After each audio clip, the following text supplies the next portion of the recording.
So grants coming out of Law Enforcement Assistance Agency, the FDA, Food and Drug Administration, the Justice Department, etc., had nothing to do with causation of crime. They didn't care. It's if we have crime, what do we do with them? In my first graduate course I took in criminology, we spent the whole semester trying to define what crime is. And that's when they were just starting into the aspect of white-collar crime. And the big issue then was the price-fixing case with the big electrical companies on the big hydroelectric generators they were putting in dams along the various rivers, particularly the Columbia.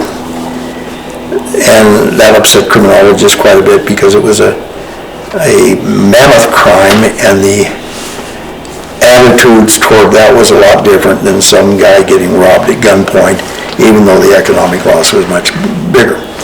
So for years, criminologists studied causation and the demographics of crime and things like that. When the Law Enforcement Assistance Agency was formed, it had the attitude, we don't care what causes anything. We okay? Yeah, we're okay. We don't care about things like that. We just want to stop it. And the end result of that was, of course, zero tolerance. You know, I'm right, you're wrong. If you don't like it, fuck you. I'll strike that. If you don't like it, hell with you.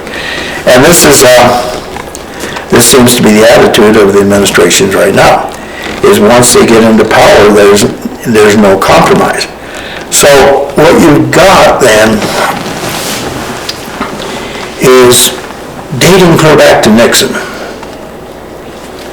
You've got some people in there that wanted to change the vision of this country and things that were hinted at through the Mitchell statements and things like that, and through what Thompson wrote about, and now seem to have been very much right on.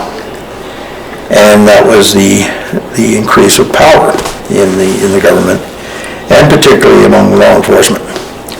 The other thing is all the time that J. Edgar Hoover was alive, and he's not exactly known to be a great civil libertarian, he kept his people out of the drug enforcement area, not because he was ideologically for drugs or anything like that, but because he could see from a criminological basis how this became the basis of corruption worldwide, and it does corrupt that kind of money. Look what's going on in Mexico today. So much money is involved that's turning into a slaughterhouse down there. And Colombia before that. And Colombia before that, sure. So as a result, I remember when I campaigned years and years ago in the 70s, talking about the drug war then, and I said, well, close your eyes and imagine every country in the world from which drugs are shipped. They all have certain things in common. Every one of them is a pro-West right-wing military dictator. And if you're a pro-West right-wing military dictator, what do you need to stay that way? You need weapons.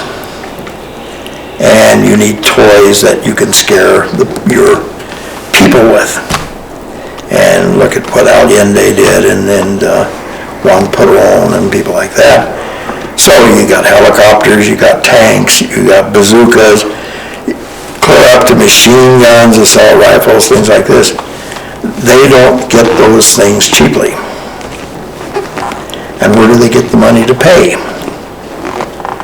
And that's where the drug money comes in. There's this tie between drugs and guns and warfare, things like that I've been researching since 71, or since the year, no, before that probably. Now, if you again fast forward to the date, how did that come about? How did we get to the position where it's going to be hard to dismantle? Well, I remember, and I'll tone it down there a little bit, but we were talking about, when I teach criminology, I'll say to the students, how many of you think it's a good idea to have confiscation laws and things like that so that the criminals that you're busting pay for the law enforcement. And most of the young people are idealistic, and I'll see their little hands go up, and well, they're not little hands, they're college students. But I would say when they first start out, probably between 70 and 90% of the student body in my class feel that we should have forfeiture laws and things like this. And there's nothing wrong with it. So I can see they never had the perspective that I had. They went through the civil rights movement and didn't go down south and meet people like Bill Connor and things like that. That I said, okay, the first time I did this, they couldn't catch what I was doing. But I said, let's assume that you're the mayor and the town council of this town, and I'm Bill Connor. Well, after 3 or 4 times trying to explain who Bill Connor was, I said, well, we'll forget that. I'm your chief of police. And you tell me that, you're nervous, the people are nervous, we want you to crack down, and we want you to cut down on the crime rate here in town and things like that. I said, well, that's a real simple thing to do. We'll run all the blacks and Hispanics out of town, your crime rate will be 1/3 what it is now. Well, you can't do that. That's what the students say. Why can't I? Well, it's this, it's that, it's a civil rights violation or whatever. And I keep saying, well, how are you going to stop me? Pretty soon they figure out, since they're the council and the mayor, the way you stop a lunatic like me, being chief of police, is to cut off funding. So you come to me and you say, Chief, we're going to cut off your funding.